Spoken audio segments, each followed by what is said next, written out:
అండి, welcome back to you can crack UPSC channel. ఈరోజు నేను మా చెల్లితో మాట్లాడుతూ ఒక టాపిక్ దగ్గర నాకు చాలా డిస్టర్బింగ్ అనిపించింది. అదేంటంటే తను ఆల్రెడీ ఒక ఎగ్జామ్కి ప్రిపేర్ అవుతుంది. ఆ ఎగ్జామ్ సిమిలర్ టు యూపీఎస్సీనే.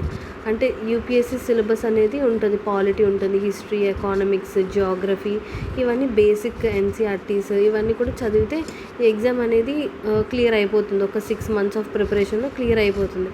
అయితే నేను ఒక మాట అన్నాను, so why not you try UPSC అని. యూపీఎస్సీ స్టేట్ పీసీఎస్ ఎందుకు ట్రై చేయకూడదు? ఎలాగో మన ఏపీపీఎస్సీలో August 15కి గ్రూప్ 1 అండ్ ఎస్ఐ నోటిఫికేషన్ వస్తుంది కదా, సో ఎందుకు ప్రిపేర్ అవ్వకూడదు? వాటికన్నా ఇవి కొంచెం కష్టపడితే ఈజీగానే ఉంటాయి, నీకు సిలబస్ మీద ఒక మంచి అవగాహన కూడా వస్తుంది అని నేను చెప్పా. అప్పుడు తను చాలా కాన్ఫిడెంట్గా ఏం చెప్పిందంటే, అబ్బా అక్క, ఇవన్నీ మన వల్ల అవే పనులు కావు, నాకంత టాలెంట్ లేదు, నేను అంత చదవలేను, నేను చదవగలిగినవే నేను చూసుకుంటున్నాను అని చెప్పిందనమాట. సో నాకు ఆ వర్డ్ అనేది చాలా డిస్టర్బింగ్ అనిపించింది. ఎందుకంటే అందరూ కూడా యూపీఎస్సీ లేదా స్టేట్ ఏపీపీఎస్సీ గ్రూప్ 1 ఇవన్నీ అంటే పెద్ద ఆకాశం అంత ఎగ్జాము, మనం ఎవరూ క్రాక్ చేయలేము. క్రాక్ చేయాలంటే ఎంతో గొప్పవాళ్ళు, పట్టుదల ఉండాలి, లేదా ఇంకేదేదో ఉండాలి, స్పెషల్ క్యారెక్టరిస్టిక్స్ అనేవి వాళ్ళు ఇన్బిల్ట్ అయ్యి ఉండాలి, వాళ్ళు మాత్రమే చదవగలరు అనే ఒక నోషన్ అనేది బిల్డ్ అయిపోయింది అందరిలో. అది పెద్దవాళ్ళ ద్వారా కావచ్చు, లేదా ఫ్యూ కోచింగ్ ఇన్స్టిట్యూట్ టీచింగ్స్ వల్ల కావచ్చు, వాట్ ఎవర్. కానీ పిల్లల మైండ్లో మాత్రం ఇది ఇన్బిల్ట్ అయిపోయి ఉంది. నార్మల్ యూపీఎస్సీ ప్రిపేర్ అవ్వండి, లేదా ఈ సిలబస్ బాగుంది, లేదా చదవండి, జనరల్ అండర్స్టాండింగ్ ఆర్ నాలెడ్జ్ కోసం చదవమన్నా సరే, అమ్మ అవన్నీ మా వల్ల కావు, మాకు అంత సీన్ లేదు, ఇదే నాకు ఎక్కువ, ఈ ఎగ్జామ్ రాయడం ఎక్కువ, నా వల్ల అసలు అవ్వదు, ఇవే వస్తున్నాయి, కంప్లీట్ నెగిటివ్గా వస్తున్నాయి. ఎందుకు అలా ఫిక్స్ అయిపోయారు మీరు? నాకు అర్థం కావట్లేదు. ఇప్పుడు నేను ఒక 2 attempts ఇచ్చినా సరే నేను ఫెయిల్ అయ్యాను.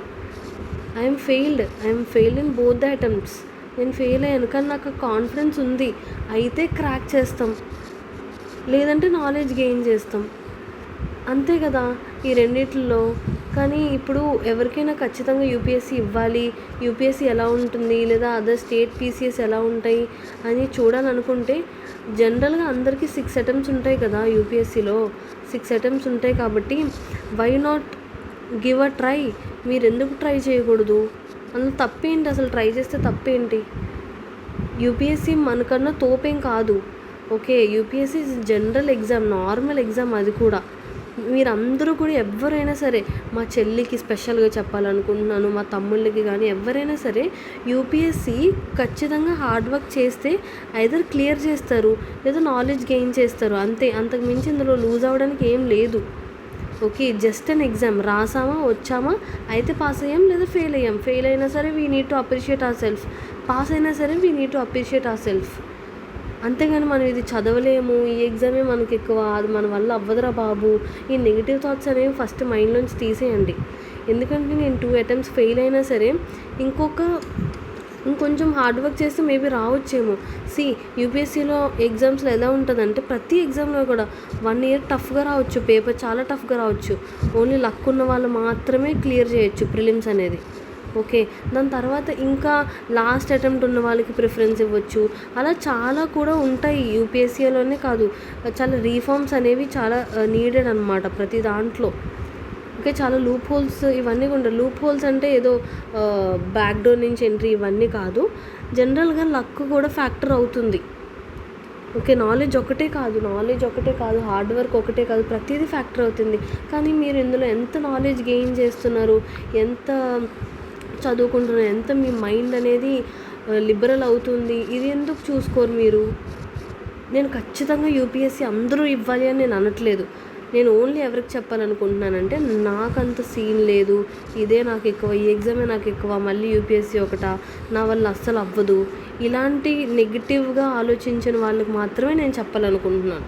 ఒకవేళ ఈ ఫ్యాక్టర్స్ మిమ్మల్ని స్టాప్ చేస్తున్నాయి అంటే, please don't stop because these factors. ఈ ఫ్యాక్టర్స్ వల్ల మీరు ఆగొద్దు. మీకు నిజంగా యూపీఎస్సీ ఎగ్జామ్ ఇవ్వాలి అనుకుంటే గివ్ ఇట్ అ ట్రై, మీరు ఇవ్వండి. బట్ ఎప్పుడు ఇవ్వాలి, ఎలా ఇవ్వాలి అంటే 1 కంప్లీట్ లాంగ్ ఇయర్ ప్రిపరేషన్ తర్వాత. ప్రిపరేషన్ తర్వాత ఈ ప్రిపరేషన్ అందరికీ కంప్లీట్ సిలబస్ అవుతుందంటే అవ్వదు. ఈవెన్ టాపర్స్ కూడా చెప్తారు ప్రతిసారి నా సిలబస్ కూడా కంప్లీట్ అవ్వలేదు, నాది కంప్లీట్ అవ్వలేదు, ఎగ్జామ్ ముందు రేపు ఇంటర్వ్యూ ఉందన్నా కూడా ఏవో ఒక టాపిక్స్ అనేవి మిగిలిపోతూ ఉంటాయి.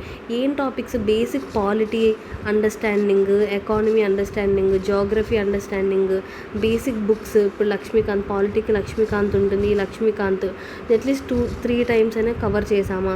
అండ్ హిస్టరీ మనం ఎన్సీఆర్టీస్ కంప్లీట్ చేసామా, ఎన్సీఆర్టీస్ అనేవి కంప్లీట్ చేసామా. ఓకే, ఈ ఎన్సీఆర్టీస్ కంప్లీట్ చేసి and basic news paper reading. Okay, basic news paper reading అనేది మనకుందా. ఇప్పుడు ఒక టాపిక్ కంట్రీలో రన్ అవుతుందంటే అసలు ఈ టాపిక్ దేనికి, ఇలా చిన్న చిన్న లింకేజెస్ చేసుకొని మీరు బేసిక్ సిలబస్ కంప్లీట్ చేసినా సరే ఎస్ మీరు ఒక అటెంప్ట్ ఇవ్వండి. ఇప్పుడు అందరూ కూడా, నేను కూడా నా ఫస్ట్ అటెంప్ట్లోని మొత్తం సిలబస్ అంతా కంప్లీట్ అయిన తర్వాత నా ఫస్ట్ అటెంప్ట్ ఇస్తాను, ఫస్ట్ అటెంప్ట్లోనే నాకు ర్యాంక్ వచ్చేస్తుంది అనుకున్నా. అదే నేను చేసిన మిస్టేక్.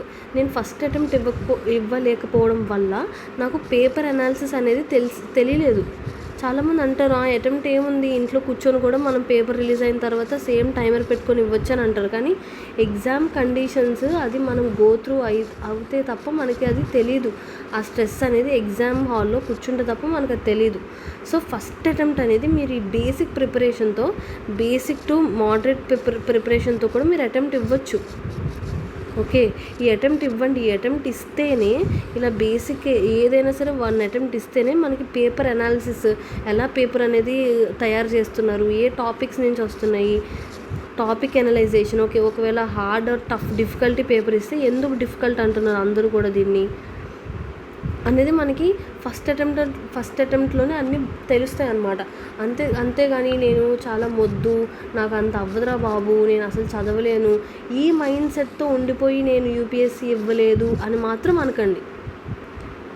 బిలీవ్ మీ మీరు UPSC or any other state board కన్నా మీరు తోపు, మీరే great. Okay, you are excellent person. మీ దగ్గర ఉన్నంత నాలెడ్జ్ ఏ ఒక్కరి పర్సన్ దగ్గర కూడా ఉండదు. మీ దగ్గర అంత నాలెడ్జ్ అనేది ఉంది, మీలో పొటెన్షియల్ అనేది ఉంది. మీరు ఇవ్వాలనుకుంటే just give it a try. Okay, నేను ఒక సింపుల్ యూపీఎస్సీ ప్రిలిమ్స్లో మెయిన్స్ ఇంటర్వ్యూ గురించి తర్వాత మాట్లాడుకుందాం. బట్ ఫస్ట్ స్టేజ్ అనేది మనకి ప్రిలిమ్స్ కాబట్టి ప్రిలిమ్స్ గురించి నేను మీకు చిన్న ఎగ్జాంపుల్ అనేది చెప్తాను. అసలు క్వశ్చన్స్ ఎలా అడుగుతారు అని చాలామంది భయపడిపోతారు. అమ్మో అంత పెద్ద క్వశ్చన్లా మనం ఎక్కడ సాల్వ్ చేస్తాం, మన వల్ల అవ్వదని. ఇది 2026లో, ఈ ఇయర్ 2026లో అడిగిన క్వశ్చన్. ఎస్, మీరు అనుకున్నట్టే యుఎన్ఎంఐఎల్ అంట, మినుక్రాట్ అంట, మినుస్తా అంట, ఏంటంటే పేర్లు ఇవి నాకు కూడా తెలీదు. ఇన్ఫ్యాక్ట్ నాకు తెలిసి ఎగ్జామినర్కి కూడా అంతగా తెలియదు కావచ్చు. ఒకవేళ ఇది తెలిస్తే ఇది తెలియకపో ఉండొచ్చు, ఇది తెలిస్తే ఇది తెలిసేది కాదు కావచ్చు. సో దాని ఇయర్స్ ఇచ్చాడు. అండ్ ఇప్పుడు ఇక్కడ నుంచి ఆస్పిరెంట్స్ ఏం డ్రా చేసుకుంటారు, ఎవడ్రా బాబు ఎగ్జామినరు, అసలు ఇవన్నీ మనం ఎలా గుర్తుపెట్టుకుంటాం, రిమెంబర్కి చాలా కష్టం కదా, అసలు ఇవన్నీ ఎవరు చదువుతారు first, who will study these facts, lots of facts. అసలు ఊహించరు. థింకింగ్ లెవెల్కి అసలు అందదు కదా ఈ క్వశ్చన్ అనేది. ఎస్, అందదు. సో అలాంటి క్వశ్చన్స్ మనం స్కిప్ చేస్తాం డైరెక్ట్గా. స్కిప్ చేయడంలో తప్పేంటి? తప్పలేదు కదా. మనకి నెగిటివ్ మార్క్స్ కూడా ఉంటాయి కదా యూపీఎస్సీలో. అవి నెగిటివ్ మార్క్స్ నుంచి మనం కాపాడుకుంటాం కదా మనల్ని. సో ఇలాంటి క్వశ్చన్స్ స్కిప్ చేస్తాం, ఈజీగా స్కిప్ చేస్తాం. అండ్ స్కిప్ చేయడంలో తప్పే లేదు. Okay, it is out of syllabus question. And vague కూడా ఉంది ఈ క్వశ్చన్ అనేది. So yes, we will definitely skip this question. మనం రిస్క్ తీసుకోము. 2026 క్వశ్చన్. ఓకే, 2026 ఇలా ఉంది, చాలా హార్డ్. ఓకే, అర్థమైపోయింది. ఇప్పుడు ఇది కూడా 2026 క్వశ్చన్ పేపరే. ఈ 2026లో కూడా out of syllabus vague question. అందులో అన్ని వేగ్ క్వశ్చన్స్లో ఇది ఒకటి. 3 కార్ప్స్ అంట, 4 అంట, 14, 33, లెహర్, శ్రీనగర్. అసలు ఎలా మ్యాచ్ చేస్తాం వీటిని? ఎవరు చదివి వెళ్తారు ఇవన్నీ?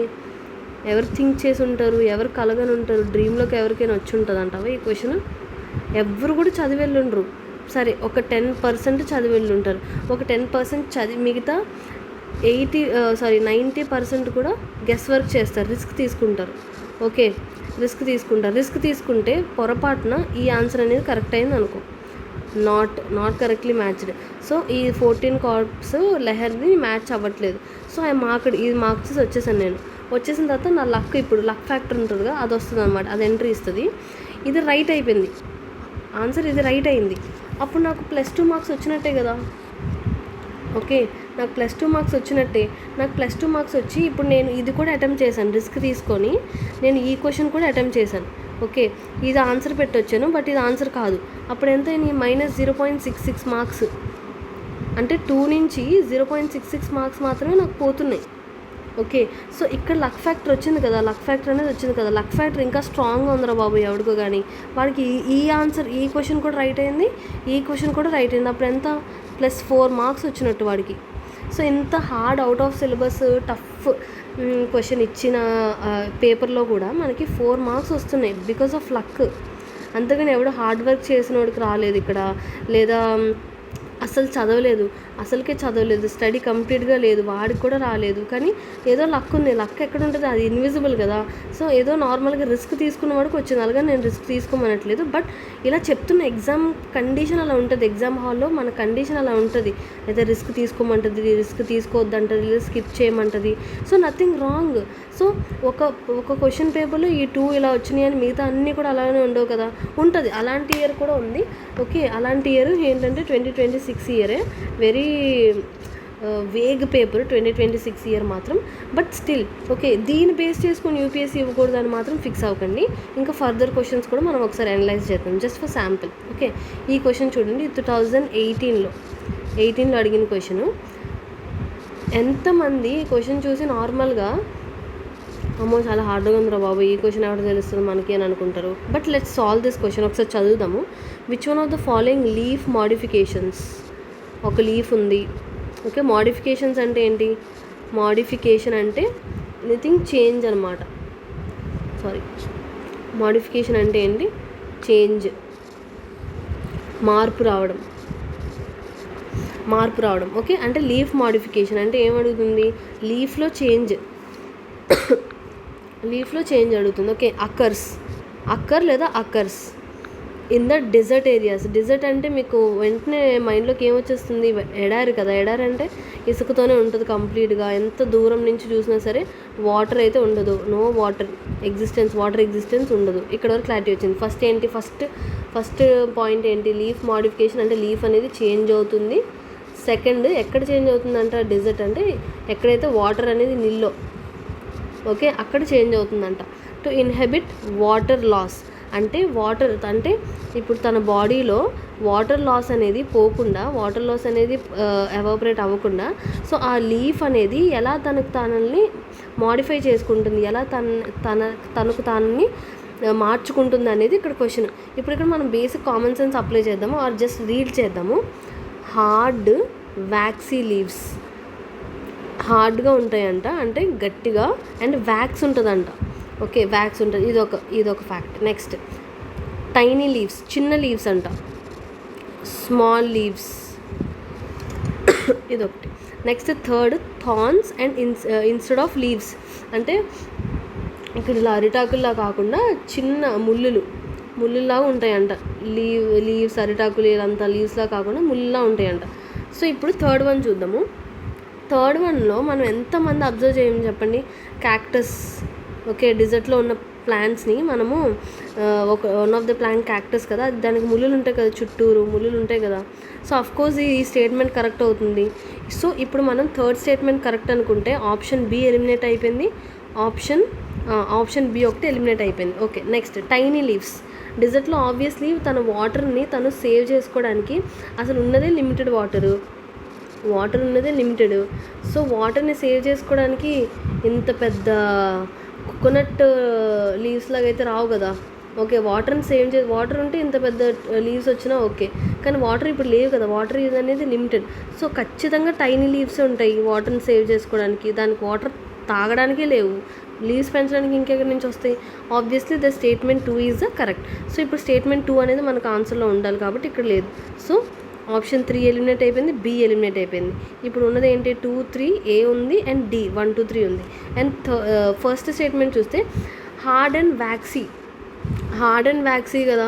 ఇప్పుడు టైనీ లీవ్స్, అందులో వాటర్ థాన్స్ ఉన్నాయి, అండ్ ఇఫ్ టైనీ లీవ్స్ ఉంటే అందులో వాటర్ స్టోర్ అయి ఉంటాయి. స్టోర్ అయి ఉంటే అది వ్యాక్స్లో ఫామ్ అవుతుంది కదా. చాలా ట్రీస్కి మనం వ్యాక్స్ చూసే ఉంటాం. అండ్ హార్డ్ కూడా ఉంటాయి. అండ్ ఇది బేసిక్ అనమాట, ఇంత డిస్కషన్ దీనిపైన అవసరం లేదు, కానీ చెప్తున్నా హార్డ్ ఉంటాయి. సో 1 2 3 స్టేట్మెంట్స్ అనేది రైట్. ఈ ఆన్సర్ ఇది D is the answer. So ఎంత సింపుల్. ఇప్పుడు ఈ క్వశ్చన్ మీకు 10th క్లాస్లో కూడా ఇంకా గట్టిగా హార్డ్గా అడుగుంటారు, కానీ యూపీఎస్సీలో ఎంత సింపుల్గా ఉంది ఈ క్వశ్చన్. ఎంత సింపుల్ క్వశ్చన్ అసలు. +2 మార్క్స్ మనకు యాడ్ అయిపోయినాయి కామన్ సెన్స్తో సాల్వ్ చేస్తే. అంటే ఇవి ప్రాక్టీస్ కావాలి దీనికి. అంటే ఎగ్జామ్ హాల్లోకి వెళ్ళి నేను డైరెక్ట్గా కామన్ సెన్స్తో స్టార్ట్ చేసేసి యూజ్ చేసేసి క్లియర్ చేసేస్తా అంటే అవ్వదు. దీనికి ప్రాక్టీస్ కావాలి. కానీ ఏ ఎగ్జామ్కైనా ప్రాక్టీస్ కావాలి కదా. ఇప్పుడు మీరు నర్సరీలో మీరు వెళ్ళి టేబుల్స్ అప్ చెప్పండి, లేదా ఏబీసీడీ చెప్పండి అన్నా సరే డైరెక్ట్గా కామన్ సెన్స్తో ఏ తర్వాత బి వస్తుంది, బి తర్వాత సి వస్తుంది అని చెప్పి చెప్పలేరు కదా. ఇంటి దగ్గర ప్రాక్టీస్ చేసి వెళ్తారు కదా. ఆబ్వియస్లీ మీరు ప్రాక్టీస్ చేసి వెళ్తారు కదా. మరి ఈ కామన్ సెన్స్ మనకి రావడానికి ఈ పీవైక్యూ అనాలిసిస్ చెయ్యాలి అంటే మనకి ప్రాక్టీస్ ఏ ఎగ్జామ్కైనా నెససరీ కదా, ఇంపార్టెంట్ కదా ప్రాక్టీస్. అప్పుడు ఎలా మనం యూపీఎస్సీ నా వల్ల అవ్వదాం అనుకుంటారు. ఇప్పుడు నీ వల్ల ఇందులో ఏం అవ్వలేదు చెప్పు. నువ్వే కదా సాల్వ్ చేసావు ఈ క్వశ్చన్ని. నేను జస్ట్ చెప్పాను అంతే. నువ్వే క్వశ్చన్ చదివి నువ్వే సాల్వ్ చేసావు కదా ఈ క్వశ్చన్ని. మరి ఇందులో నీ వల్ల ఏం అవ్వలేదు. ఓకే, నెక్స్ట్ క్వశ్చన్ చూద్దాము. ఇది 2021 or 18 నాకు గుర్తులేదు, కానీ ఇది కూడా పీవైక్యూ అని మీరు అబ్జర్వ్ చేస్తున్నారు కదా. ఇది కూడా ప్రీవియస్ ఇయర్ క్వశ్చన్ ఆఫ్ యూపీఎస్సీనే. Right to privacy is protected under which article. క్లియర్గా తెలుస్తుంది ఇది పాలిటీ క్వశ్చన్ అని. Constitution of India. ఓకే, ఇది బేసిక్ ప్రిపరేషన్ చేసిన వాళ్ళకి కూడా ఈ ఆన్సర్ అనేది ఈజీగా వస్తుంది. ఎందుకంటే ఫస్ట్ అందరూ కూడా ఇష్టపడేది ఏం సబ్జెక్ట్ అంటే పాలిటీనే బాగా చదవాలనుకుంటారు. ఆ పాలిటీలో బాగా చదివితే ఇంకా ఏం బాగా చదువుతారంటే ఆర్టికల్స్ బాగా చదువుతారు. ఓకే, లక్ష్మీకాంత్ బుక్ కొనేసి వారం 10 రోజులు నెల రోజులు పక్కన పడేసినా సరే మీరు ఫస్ట్ 4 chapters or 5 chapters ఖచ్చితంగా చదువుతారు. అందులోనే ఇది. Okay, article 21 is the right answer. And ఇంకొక పాయింట్ ఏంటంటే, సో ఈ బేసిక్ ప్రిపరేషన్ చేసినా మీకు ఇది క్లియర్ అయిపోతుంది. బేసిక్ ప్రిపరేషన్ కూడా అవసరం లేదురా బాబు. జస్ట్ ఒక యూట్యూబ్ వీడియో ఆర్టికల్స్ పైన చూసేసినా సరే ఈ క్వశ్చన్ అనేది క్లియర్ అయిపోతుంది. మీకు +2 మార్క్స్ అనేవి మీ పాకెట్లో ఉంటాయి. ఓకే, బేసిక్ ప్రిపరేషన్ కూడా వద్దు. జస్ట్ యూట్యూబ్ వీడియో ఆర్టికల్స్ పైన చూసేసినా సరే మీకు +2 మార్క్స్ ఉన్నాయి. ఓకే, ఇప్పుడు ఇందులోని మీకు ఏది నీ వల్ల అవ్వలేదు, ఏది నీకు అంత సీన్ లేదనిపించింది ఈ క్వశ్చన్లో, మీకు ఏది ఆప్షన్ అసలు. ఇంకొక ఫ్యాక్ట్ ఏంటంటే ఈ ఆర్టికల్ 21 అనేది నాకు తెలిసి ఇప్పటి వరకు యూపీఎస్సీ ప్రీవియస్ ఇయర్ క్వశ్చన్ పేపర్స్లో 7 times రిపీట్ అయింది. 7 or 6 times, but maximum 5 times అయితే రిపీట్ అవుతూనే ఉంది, indirectly or directly. Okay, indirectly or directly ఈ క్వశ్చన్ అనేది రిపీట్ అవుతూనే ఉంది. సో ఇక్కడ ఏమర్థమవుతుంది మనకి, బేసిక్ ప్రిపరేషన్తో పాటు బేసిక్ ప్రిపరేషన్ ఎలాగైతే నువ్వు చేస్తావో అలాగే previous year question papers analysis కూడా అంతే ఇంపార్టెంట్, అంతే బేసిక్. నువ్వు ఇప్పుడు సెమ్ ఎగ్జామ్స్ రాయాలన్నా సరే నువ్వు ప్రీవియస్ ఇయర్ క్వశ్చన్ పేపర్స్ చూడకుండా ఎగ్జామ్ రాస్తావా నాకు ఒక విషయం చెప్పు. జస్ట్ సెమ్ ఎగ్జామ్స్, అది కూడా బిఏ ఎగ్జామ్ నువ్వు రాయాలన్నా సరే నువ్వు ప్రీవియస్ ఇయర్ క్వశ్చన్ పేపర్ చూస్తావు. మరి యూపీఎస్సీకి వచ్చేసరికి ప్రీవియస్ ఇయర్ క్వశ్చన్ పేపర్ చూడడం కూడా నా వల్ల అవ్వదు అనే కాన్ఫిడెన్స్ ఎందుకు తగ్గిపోతుంది. ఓకే, సో ఇది ప్రీవియస్ ఇయర్ క్వశ్చన్ పేపర్. ఇప్పుడు ఇక్కడ దీని నుంచి మనం ఏం అనలైజ్ చేసుకోవాలంటే ఆర్టికల్ ఇక్కడ ఇది రైట్ ఆన్సర్ అని మనకు తెలిసిపోయిందంటే మనం మూవ్ ఆన్ అయిపోకూడదు. ఆర్టికల్ 15 ఏం చెప్తుంది, ఆర్టికల్ 19 ఏం చెప్తుంది, ఆర్టికల్ 29 ఏం చెప్తుంది మనం చదువుకోవాలి. You should read, you should dig deeper about these articles as well, 19, 15, 29. ఎందుకంటే ఇప్పుడు నెక్స్ట్ ఈ రైట్ టు ప్రైవసీ క్వశ్చన్ ఇలా తీసేసి ఆర్టికల్ 15 ఏదైతే చెప్తుందో అది ఇక్కడ కాపీ పేస్ట్ చేస్తారు ఎగ్జామినర్, అప్పుడు ఆన్సర్ ఇది అవుతుంది. అలాగే 19 కూడా, అలాగే 29 కూడా. సో ఇదే UPSC preparation or a government competitive exam అయినా ఇదే. ఓకే, అండ్ ఈ క్వశ్చన్ చూద్దాము. ఇది కూడా నేను ఇక్కడ previous year question papers attempt చేస్తున్నప్పుడు నేను ఇక్కడ ఇది రాసుకున్నాను అనమాట. నేను లాస్ట్ 2 years అబ్జర్వ్ చేశాను. Last 2 sub old previous year question paper ఏది, లాస్ట్ 2 years PYQs అటెంప్ట్ చేసినప్పుడు నాకు అందులో ఆప్షన్స్, ఇక్కడ ఆప్షన్ ఉంది కదా, ఈ ఆప్షన్స్ ప్లేస్లో వన్ ఆఫ్ ది ఆప్షన్ ఏమి ఇచ్చాడంటే షేల్ గ్యాస్ అని ఇచ్చాడు. షేల్ గ్యాస్ అని ఇచ్చాడు. నేను అప్పుడు ఏం చేశాను, అబ్బాయి ఇదేదో ఆన్సర్ కాదు కదా అని నేను ఈ ఆప్షన్ని స్కిప్ చేసేసి ఆన్సర్ ఏదైతే ఉందో అది నేను చదువుకొని ముందుకు వెళ్ళిపోయా. సెకండ్ ఇయర్లో ప్రీవియస్ ఇయర్ క్వశ్చన్ పేపర్లో కూడా షేల్ గ్యాస్ అనేది వన్ ఆఫ్ ద రాంగ్ ఆప్షన్స్లో ఇచ్చాడు. ఇప్పుడు ఈ థర్డ్ పేపర్లో డైరెక్ట్గా వాడు షేల్ గ్యాస్ పైన క్వశ్చన్ ఫామ్ చేస్తాడు. దీన్ని బట్టి నీకు ఏమర్థమైంది, ప్రీవియస్ ఇయర్ క్వశ్చన్ పేపర్స్లో ఆన్సర్స్ ఎంతైతే ఇంపార్టెంటో, క్వశ్చన్స్ ఎంతైతే ఇంపార్టెంటో, ఈక్వల్ వెయిటేజ్ టు ఆప్షన్స్ కూడా.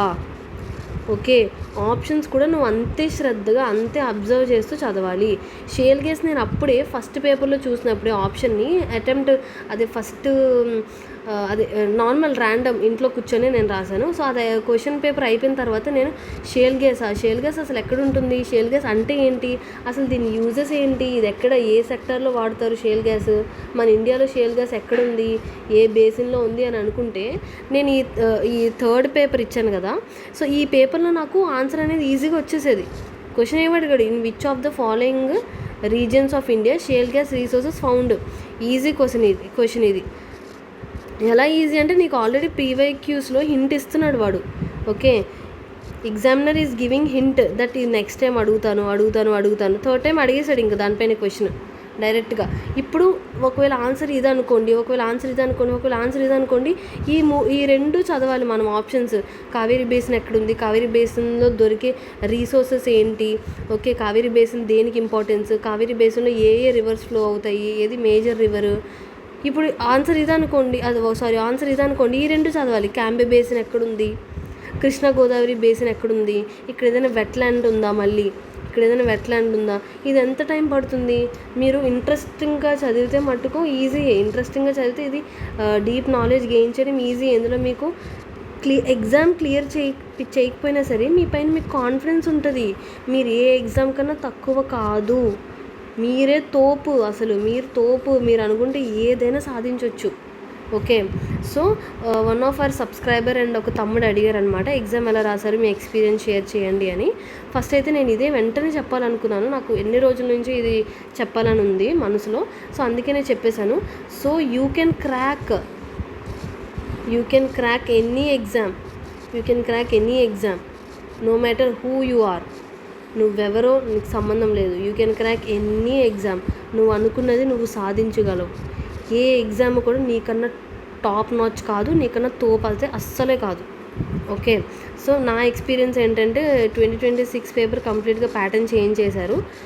లాంగ్ అండ్ లెందీ ఇచ్చారు అండ్ వేగ్ క్వశ్చన్స్ ఉన్నాయి చాలా, అండ్ మోస్ట్ ఆఫ్ క్వశ్చన్స్ కొన్ని అవుట్ ఆఫ్ సిలబస్ అనిపించాయి. సో బట్ ఎగ్జామ్ ఎలాగున్నా సరే మనమైతే అటెంప్ట్ ఇచ్చామా, ప్రిపేర్ అయ్యామా, ఓకే మాక్ టెస్ట్ ఇచ్చామా, బేసిక్ సిలబస్ అనేది కంప్లీట్ చేసామా, ఇవన్నీ చేస్తే ఫ్యూ పీపుల్కి ఖచ్చితంగా లాస్ అయ్యే ఈ అటెంప్ట్ 2026. ఎందుకంటే ప్రీషియస్ అటెంప్ట్స్ ఉంటాయి, ఇంకొకరివి లాస్ట్ అటెంప్ట్స్ ఉంటాయి. సో వీళ్ళందరికీ నాకు చాలా సాడ్గా ఉంది. బట్ మనం ఈ బేసిక్ ప్రిపరేషన్ చేస్తే ఎగ్జామ్ ఎలా పోయినా పర్వాలే, మనకైతే నాలెడ్జ్ గెయిన్ అయిందా. ఓకే, ఈ ఎగ్జామ్ ఇంక వదిలేద్దాం, 1 year చాలు ఈ ఎగ్జామ్కి, లేదా 2-3 years నేను పెట్టుకున్న లిమిట్ చాలు, వేరే ఎగ్జామ్ చూద్దాం, లేదా వేరే ప్రైవేట్ జాబ్స్ చూద్దాం, లేదా వేరేది ఏదైనా చేసుకుందాం. ఓకే, కానీ కంప్లీట్ మీరు హార్డ్ వర్క్ చేసి అటెంప్ట్ ఇచ్చారా లేదా అనేది మ్యాటర్స్. ఇన్ బిట్వీన్ మీకు నాలెడ్జ్ అలానే గెయిన్ అవుతూ ఉంటుంది and you will feel better. Okay, నాకు ఇవి తెలియలేదు, ఓహో ఇలా ఉంటాయా అని యూ ఫీల్ బెటర్. బట్ మీ వల్ల కాదు, మీరు చెయ్యలేరు, లేదా మిమ్మల్ని ఎవరో తక్కువ చేసి చూసారు, లేదా మిమ్మల్ని ఏదో మనకి ఇదంతా అవ్వదురా అని అన్నారో, దానికోసం అయితే ఏ ఎగ్జామ్ కూడా స్కిప్ చేయొద్దు. అది ఎనీ ఎగ్జామ్, ఏ ఎగ్జామ్ కూడా స్కిప్ చేయొద్దు. Okay, so I hope I made something valuable points here. Okay, we'll meet in next session. Thank you for watching till here. Remember, you can crack every exam or every possibility. You can do everything whatever you want. Please concentrate on whatever you want to do. Okay, thank you for watching my video.